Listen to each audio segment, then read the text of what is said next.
Con gửi bà Tiên. Tao lấy 1 triệu luôn. Giờ xin một con. Con đây đá.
Vừa mới đạp được một tí mà mạnh eo mọi người ơi, coi như hỏng cái quần rồi.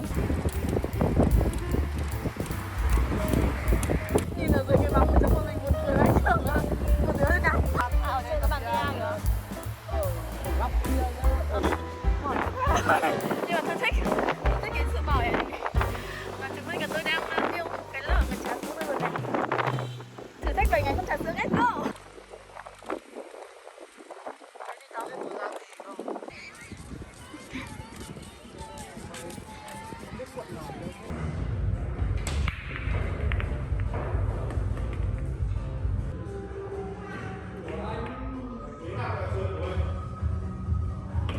Wow.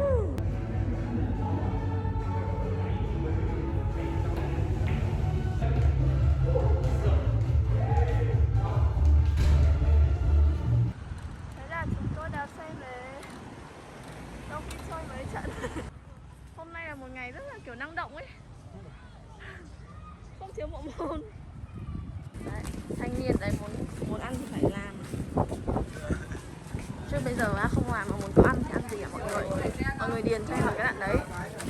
Đấy, mở cửa. thanh niên là thấm nhuần tư tưởng của thầy Huấn. Đạp xe sau. Chị đạp mấy tiếng nhỉ? 3 tiếng. Nhỉ? 3 tiếng. Hôm nay 4 tiếng. Thế là 4 tiếng. Em đạp về em đạp được phải hơn 4 tiếng. Xong ăn xong em học xong là em đạp tiếp. Đạp xe thì 4 tiếng em bị phạt à? Không. Đi học mà đạp xe 4 tiếng.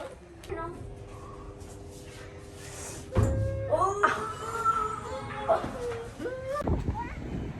Tóc mình nó xù ấy nhở?